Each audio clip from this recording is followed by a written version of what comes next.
Oi, oi, bem-vindo, bem-vinda. Mais um bate-papo incrível aqui no Mulher e Vida. Lembrando que estamos no YouTube. Se você não se inscreveu, por favor, se inscreva, ative o sininho das notificações, compartilhe este conteúdo para que mais pessoas tenham acesso. E esse especialmente para você, mulher acima dos 35 anos. Vamos falar de um dos distúrbios hormonais responsáveis por grande parte dos sintomas da maioria das mulheres acima dos 35 anos, predominância estrogênica.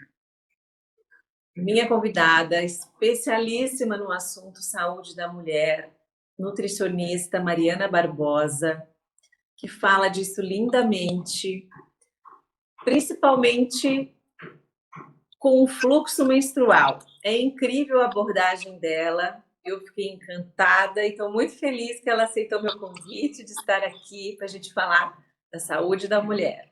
Eu que agradeço, João. É um prazer estar aqui, é um prazer estar falando aí com vocês sobre esse assunto que me encanta tanto e que eu tenho certeza que, se você está assistindo isso, você vai ter uma relação diferente com a alimentação, conseguir entender o poder da alimentação para o ciclo menstrual. E eu sempre gosto de falar, ser mulher não é um diagnóstico, a gente não está fadada a sofrer e a alimentação pode fazer muito pela gente. Então eu tenho certeza que vai ser de grande ajuda para você.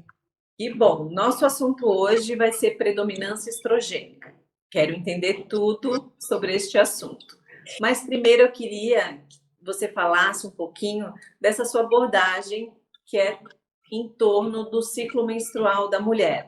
E até através disso a gente chega nesse diagnóstico de predominância estrogênica, né? Exatamente, exatamente. Muitas das mulheres, quando elas me procuram, quando elas chegam pelo Instagram, elas ficam assim, meu Deus, eu nem sabia que isso era possível, essa relação do ciclo menstrual com a alimentação, e tem toda relação, né?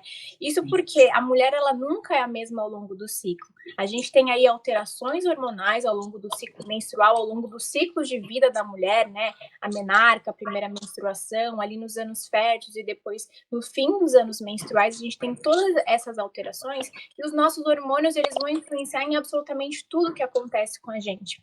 Então, fome, humor, metabolismo, sensibilidade à insulina, enfim, é muito comum as mulheres, elas, TPM, alteração de humor, mas isso tem total relação com a alimentação, né?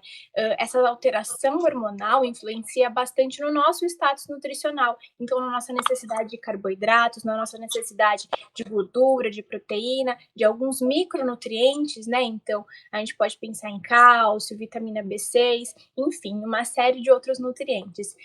Hoje em dia, o meu trabalho, ele é voltado aí, todo o plano alimentar, toda a abordagem nutricional que eu tenho com as pacientes é voltado para o ciclo menstrual, né? Então, por exemplo, plano alimentar, dando suporte aí para o que acontece ao longo do ciclo menstrual dessa mulher, para a gente conseguir dar suporte para cada fase. Vocês vão entender melhor quando a gente falar um pouquinho sobre estrogênio, né? Mas a alimentação, ela tem esse poder de dar o suporte e as mulheres conseguirem ter esses ciclos mais leves, sejam os ciclos menstruais, sejam os ciclos de vida, né? Durante aquela transição ali até a menopausa, na perimenopausa, no pós-menopausa. Então, a alimentação, ela é muito importante aí para os ciclos de vida da mulher.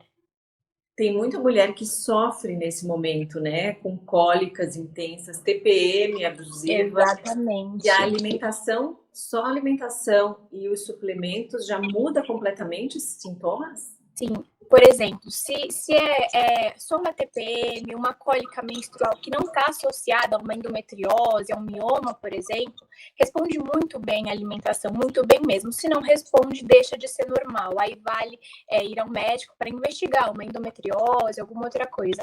Mas eu sempre falo, a TPM, ela foi normalizada, só que ela não é normal. Né, tem a ver com, por exemplo, a deficiência nutricional, ela pode exacerbar os sintomas da TPM, o desequilíbrio hormonal entre estrogênio e progesterona pode aí exacerbar os sintomas da TPM, piorar determinadas coisas, uma alimentação mais inflamatória, tudo isso tem uma relação muito grande com a alimentação.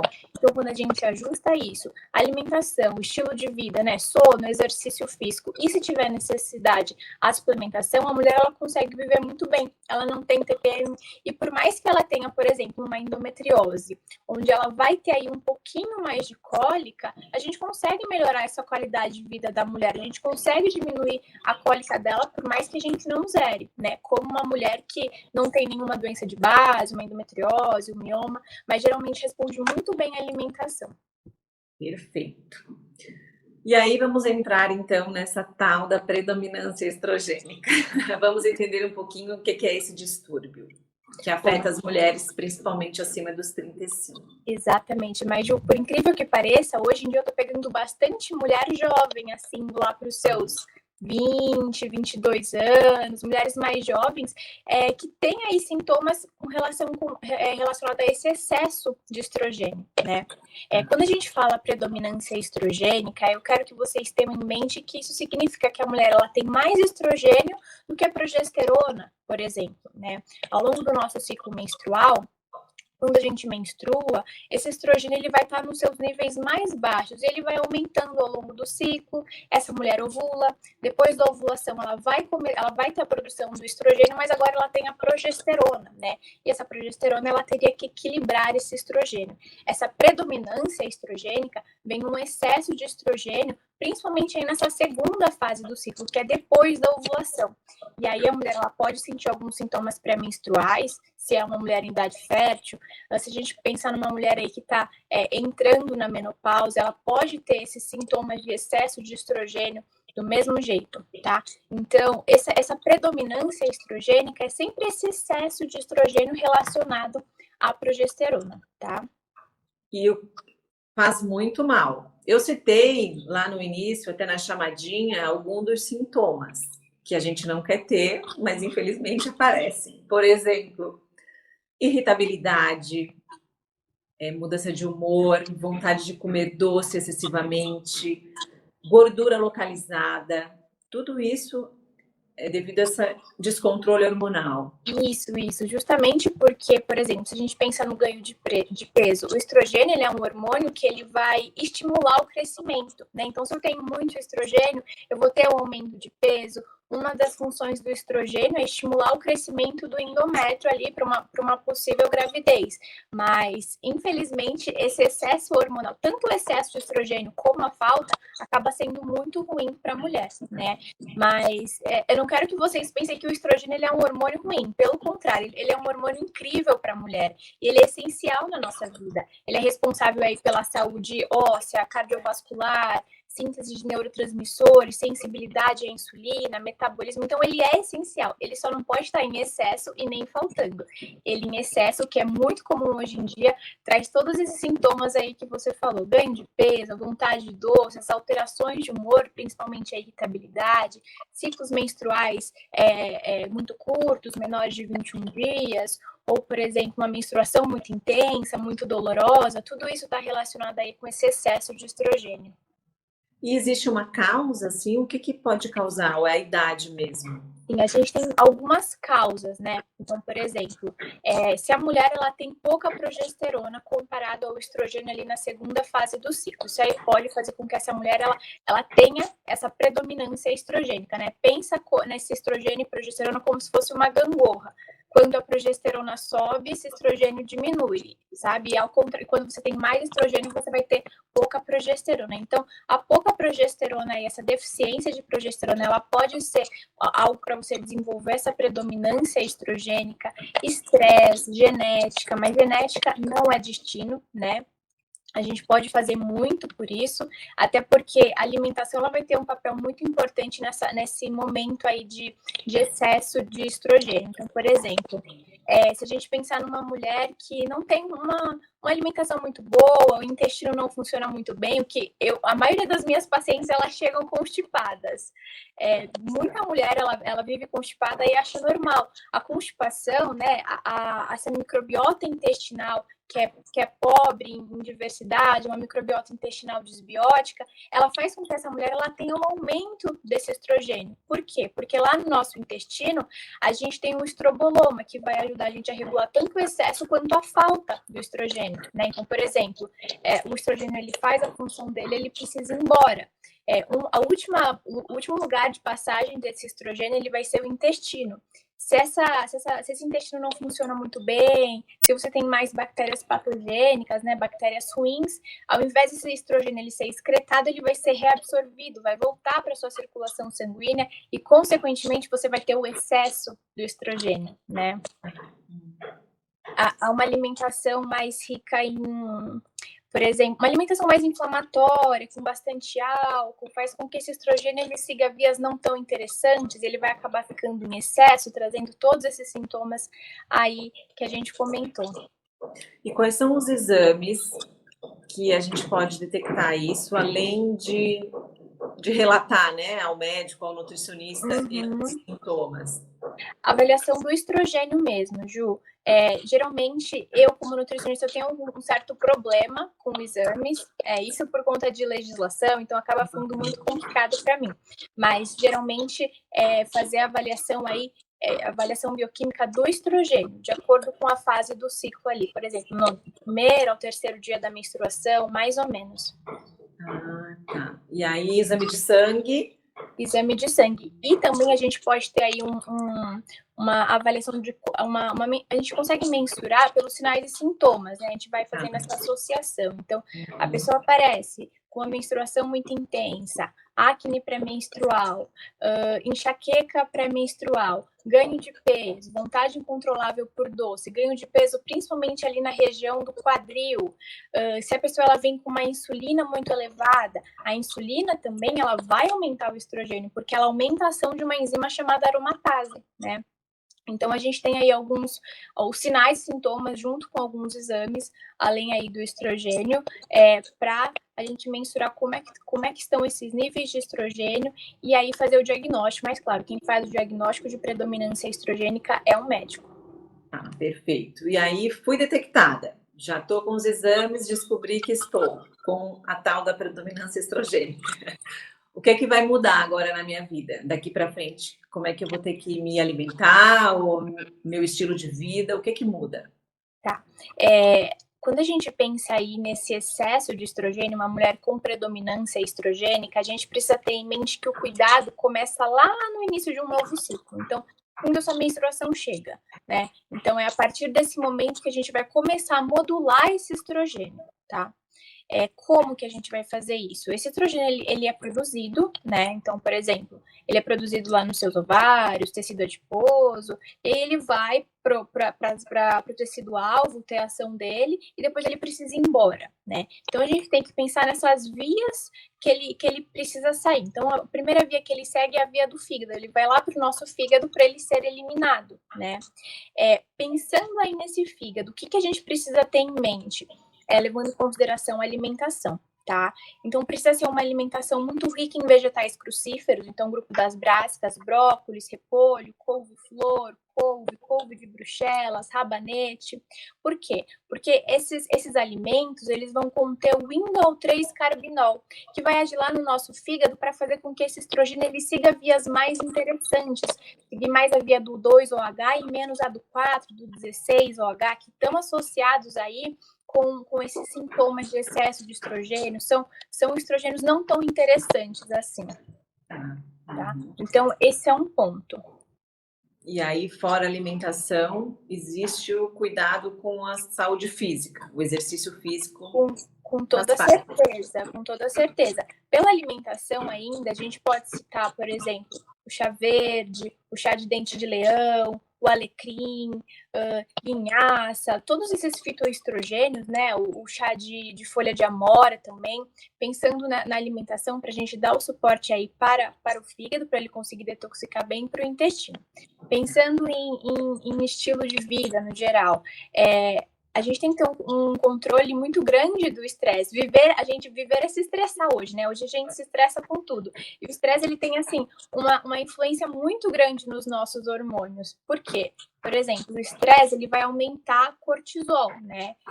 Esse cortisol, ele vai diminuir a progesterona. A progesterona, ela equilibra o estrogênio, né? Então, se eu me estresso demais, se eu tenho ali muita liberação, produção de cortisol, eu vou ter menos progesterona sendo produzida, menos progesterona ligando no receptor, mais estrogênio ali né? Então a gente tem que ter um controle do estresse muito grande, exercício físico, meditação, fazer aquilo que dá aquele quentinho no coração pra gente, aquilo que a gente gosta, isso é muito importante, né? Equilíbrio hormonal vai muito além só de alimentação. A gente tem vários outros fatores: sono, controle do estresse, exercício físico, para que a gente consiga ter esse estrogênio quando precisa ter em níveis ótimos, progesterona quando precisa ter em níveis ótimos também, para a gente ter esse equilíbrio hormonal, né? Perfeito. E aí eu vi também alguns dos posts, né, do Instagram da Mariana, que está aqui para vocês acompanharem, a relação do nosso café da manhã, do acordar, né? E que era a primeira coisa que eu fazia, era tomar meu cafezinho preto. O cafezinho preto. Né? Já mudei, já mudei. Que bom, que bom, que bom. Mas por quê? Qual é a relação? Explica pra gente, assim, que ela não é a favor. Existe um motivo de a gente não tomar café preto ao acordar. Exatamente. Eu sempre falo para as minhas pacientes e para quem me segue, né? Café da manhã PGF, proteína, gordura, fibra. E não colocar esse café preto em jejum. Eu amo café, então para mim isso é muito difícil, mas eu tenho que seguir o que eu falo. Esse café preto de manhã, ele vai causar um aumento no cortisol, né? Quando a gente acorda, a gente tem aí esse cortisol elevado. Se a gente for pensar em hierarquia hormonal, a gente tem o cortisol e a insulina como sendo aqueles que, se desequilibrados, vão acabar desequilibrando o estrogênio, progesterona, né? Então, se eu aumento o cortisol, vou ter menos progesterona, mais estrogênio.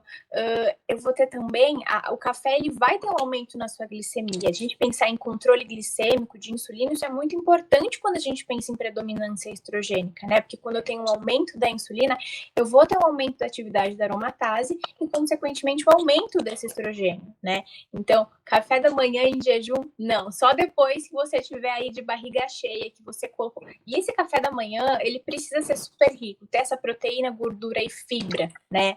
Porque eu vou modular essa resposta de insulina e cortisol de um dia inteiro. Então, isso é essencial para o equilíbrio hormonal. Esse café da manhã rico em vários macronutrientes e as fibras.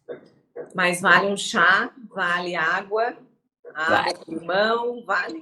Sim, vale água com limão, pode ser um chá de folha de amora, pode ser um chazinho aí de dente de leão, um chá de hortelã, um chá de camomila. O grande problema vai ser o café em si, não o chá. Uhum. Perfeito. Nossa, dica importantíssima aqui. Agora eu queria saber, Mariana, por que geralmente, assim, em todas as pesquisas, até do assunto, a gente fala de mulheres acima dos 35 anos, até de 40 anos.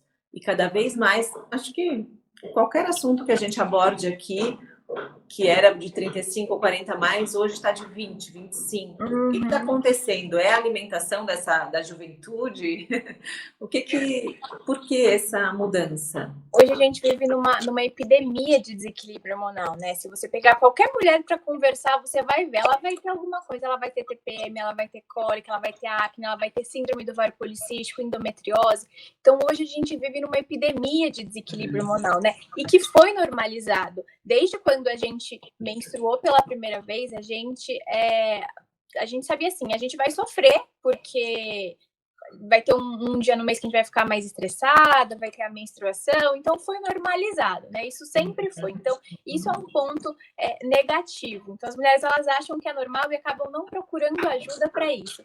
Hoje a gente vive num ambiente que viver é se intoxicar. A gente tem plásticos, a gente tem os agrotóxicos e tudo, os cosméticos, né? A composição dele, produtos de limpeza, os componentes que tem nesses produtos, né? Ou nos agrotóxicos, enfim, eles são os xenobióticos. Esses xenobióticos, eles vão se ligar, o xenoestrogênio também, eles vão se ligar no nosso receptor de estrogênio e vão causar essa predominância estrogênica, porque aquilo que a gente produz não vai conseguir se ligar. Então, a gente tem cada vez mais mulheres, mais jovens até, com 20, 21 anos, tendo esses sintomas de excesso de estrogênio, desequilíbrio hormonal como um todo.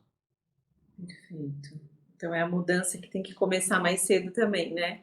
Exatamente. E aí eu queria falar aqui dos suplementos que a mulher precisa, não só para quem tem essa predominância estrogênica, mas na saúde geral como um todo. Assim, o que a gente A gente deve ter sempre em casa, lógico, sempre acompanhado de um médico e tal, de um profissional.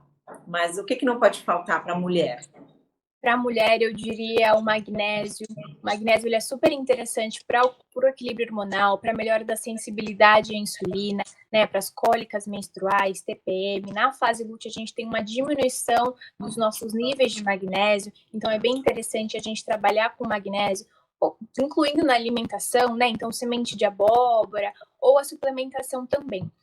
O ômega 3 também, que é um nutriente anti-inflamatório, a gente não consegue consumir a quantidade que a gente deveria pela alimentação, então eu acho o ômega 3 indispensável, enfim, para qualquer mulher aí, seja na menopausa, seja em idade fértil, ali com cólica menstrual, com TPM, com síndrome do ovário policístico, endometriose, então acho que o ômega 3, o magnésio, super interessante também. O óleo de prímula, borragem, talvez, se a mulher ela tem aí bastante desconforto pré-menstrual, o óleo de borragem, o óleo de prímula, eles ajudam também nessa questão do equilíbrio de estrogênio. Então, pode ser super interessante também. Perfeito. E aí me explica uma coisa, para quem está com algum dos sintomas e quer procurar uma nutricionista, vai conversar com você, marcar uma consulta. Eu queria saber como é que funciona exatamente nesse sentido do ciclo menstrual. Mesmo com esses sintomas, como é que é dividido? Como é que você faz? Assim, existe alimento para cada momento? Aí, como é que é? Sim. Tô curiosa. A princípio parece, a gente fica um pouco confusa, né? Porque a gente nunca viu isso. Como é que essa Exato. mulher vai trabalhar, né? Vamos Mas lá. é assim, nas minhas consultas, eu sempre faço questão, se é online, presencial, enfim, eu compartilho com elas o ciclo menstrual, né? Um gráfico de como funciona o ciclo menstrual, e eu vou explicando. Eu vou explicando ao longo de cada fase do ciclo o que acontece, né? Para a gente melhor fazer um plano alimentar para essa mulher. Pensando na primeira fase, eu gosto de trabalhar dessa maneira. Eu divido o ciclo menstrual em dois, primeira fase e segunda fase, e eu faço um plano alimentar para a primeira fase e um plano alimentar para a segunda fase do ciclo, né? Por que isso? Na primeira fase do ciclo, a mulher ela está muito mais sensível à insulina, então eu posso trabalhar mais com carboidratos. Se ela quer emagrecer, eu posso brincar mais com esses carboidratos aqui nesse momento, até porque o estrogênio ele é um hormônio que é supressor do apetite, então eu posso brincar mais essa mulher não sentir tanto. Aqui nesse momento eu preciso focar em metabolização e detoxificação do estrogênio. Mulher com predominância estrogênica, que sofre muito ali na fase pré-menstrual, não adianta 3 dias antes eu querer fazer alguma coisa, isso não vai adiantar nada. A modulação do estrogênio começa na primeira fase do ciclo. Tá? Que é o dia que a mulher menstrua. Ela menstruou, a gente já começa a trabalhar com essa modulação de estrogênio, né? A gente vai direcionar para que ele não fique em excesso e essa mulher não tenha sintomas pré-menstruais, assim, totalmente fora do normal aqui nesse momento. Então, nessa primeira fase, eu vou trabalhar com essa modulação de estrogênio, né? Com o grupo das brassicas, com os fitoestrogênios, com bastante fibra, com prebióticos, probióticos. Eu preciso cuidar desse intestino dessa mulher para ela detoxificar bem esse estrogênio, direcionar bem esse estrogênio, né? Então, nesse primeiro momento, o meu foco de trabalho vai ser nessa metabolização e direcionamento do estrogênio, tá? E, enfim, dependendo do objetivo dela, se for perda de peso, aqui eu consigo brincar mais com esses carboidratos ou diminuir um pouco mais de calorias, né? Enfim, depois que ela ovulou, a gente troca de plano, vai para o plano alimentar da segunda fase do ciclo. Aqui é quando essas mulheres elas começam a sentir, eu falo que é aqui que pode dar errado as coisas, né? É TPM, é vontade incontrolável de doce, é problemas para dormir, é uma série de coisas. Então, aqui, qual que vai ser meu objetivo? Eu preciso dar suporte para o que está acontecendo. Sabendo que nessa segunda fase do ciclo eu tenho a presença da progesterona e a progesterona equilibra o estrogênio, o meu foco não vai ser mais metabolizar e direcionar o estrogênio, o meu foco vai ser aumentar a progesterona pela alimentação. Então, a gente tem nutrientes que são essenciais para a produção de progesterona. A vitamina C, vitamina B6, magnésio, né? Eles são muito importantes para aumentar a progesterona. Então, aqui eu preciso trabalhar com esses nutrientes. Além daqueles que a mulher tem essa depressão, né? Como o magnésio, a vitamina B6, eles são essenciais para essa saúde do ciclo menstrual como um todo. Aqui nessa segunda fase do ciclo, a mulher ela tem uma necessidade de gordura e proteína aumentada, porque o estrogênio ele é um hormônio catabólico. Então, se a gente pensa que uma mulher que está tentando ganhar massa muscular, eu preciso fechar essa proteína certinho, porque a progesterona ela é um hormônio catabólico. A mulher ela tem um aumento do gasto energético em torno de 100 a 300 calorias, dependendo aí do nível de atividade física dessa mulher. Então, eu trabalho basicamente assim. Essas necessidades mudam, os hormônios eles sofrem essa alteração e não tem por que a sua alimentação ser a mesma ao longo do ciclo, porque você não é a mesma ao longo do ciclo, né? Então, eu gosto de trabalhar dessa maneira. Perfeito. Aí a alimentação com a suplementação, né? Uhum. Se houver necessidade.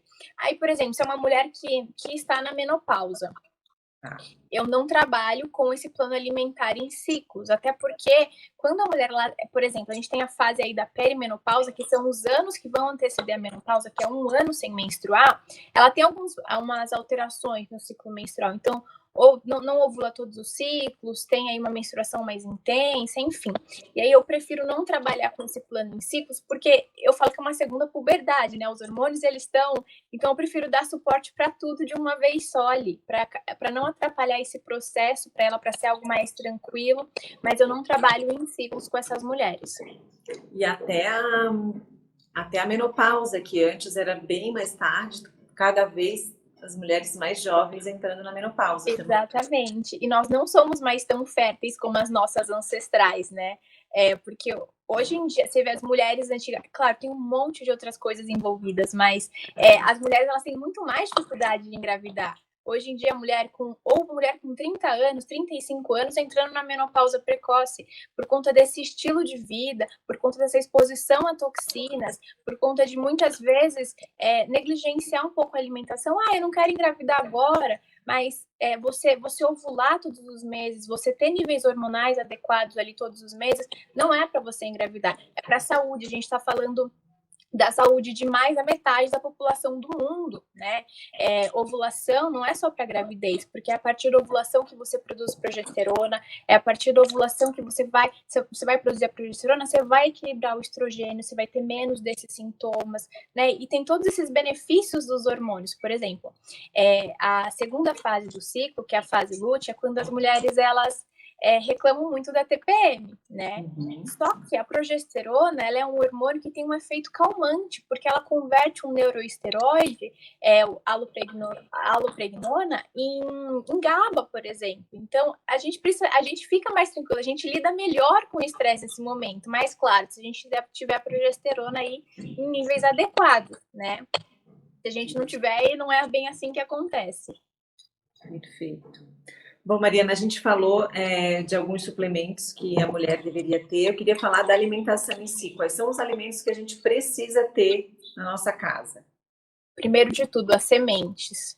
Semente de abóbora, semente de girassol, linhaça, gergelim ou tahine. Isso porque essas sementes elas vão dar suporte para cada fase do ciclo, vão dar suporte ali naquela transição para a menopausa também. Por exemplo, a linhaça. A linhaça ela é fonte de um fito-hormônio, a lignana. A lignana ela vai se ligar no receptor do estrogênio e vai regular tanto o excesso quanto a falta. Então, para a mulher que tem excesso de estrogênio, ótimo. Para a mulher que tem a falta do estrogênio, isso também é ótimo, né? Então, a linhaça é um alimento muito interessante que a mulher deveria ter em casa sempre. A semente de abóbora também, por ter magnésio, ser bastante fonte de magnésio, né? Então, magnésio, como a gente falou, é um suplemento muito interessante para a mulher ela sempre ter em casa. A semente de girassol ela vai ser fonte de vitamina B6, vai aumentar a progesterona, é fonte de vitamina E, vai ajudar na secura vaginal ali na menopausa. Então, é super interessante a gente ter essas sementes, independente da fase da vida que essa mulher esteja vivendo, né? Perfeito. O gergelim também, o grupo das brássicas, pensando nesse suporte para dar para o seu fígado, para essa detoxificação de estrogênio também, os chás, chá de folha de amora, chá verde, chá de dente de leão, chá de camomila, chá de gengibre. Ótimo. E as frutas, né? Que a gente tem tanto medo das frutas hoje em dia. Exatamente. As frutas, elas são alimentos incríveis, as pessoas, elas sempre associam as frutas, porque tem frutose, mas tem fibra, tem um monte de outros compostos bioativos que vão ser ótimos para a nossa saúde, né? Então, pensando aí nessa parte de equilíbrio de estrogênio, a gente pode pensar nas frutas fontes de resveratrol, como a uva, as frutas vermelhas, né? Em geral, a vitamina C, ela é super interessante, então kiwi, laranja, mexerica, abacaxi, limão, né? São alimentos aí muito interessantes e que a gente precisa, pensando em aumentar a progesterona também, essa vitamina C, modulação de cortisol ali pela manhã. Então a gente não tem que ter medo das frutas. Ótimo. Mariana, eu queria te agradecer muito. Adorei nosso bate-papo. Incrível. Eu quero lembrar vocês que o Instagram da Mariana está aqui, é incrível. A gente, né, não tem tempo para falar de tudo, assim, de todos os detalhes, mas quem tiver alguma dúvida pode entrar em contato. Certeza que ela vai conversar ali e explicar tudo para a gente, para vocês que entrarem em contato. Para a gente terminar, então, para a gente encerrar, falamos aqui dos suplementos, da alimentação. Algum recadinho, assim, para as mulheres que querem cuidar da saúde no geral? Eu gosto muito daquela frase que eu falei no começo: ser mulher não é um diagnóstico, você não tá fadada a sofrer. E muitas vezes, quando as pessoas elas acham que elas vão procurar um nutricionista, elas acham que elas vão comer mais nada. E não é bem assim. Na saúde da mulher, a gente tem que mais incluir do que retirar qualquer coisa. Eu tenho certeza que quando você, mulher, muda a sua alimentação, você vai mudar a sua qualidade de vida. E por a alimentação ela ter um papel tão importante aí na saúde da mulher, independente do ciclo de vida que você esteja, isso vai fazer uma grande diferença e eu tenho certeza. Ai, que bom. Perfeito. Obrigada mais uma vez. Eu que agradeço, viu? Foi um prazer. Obrigada a todos vocês.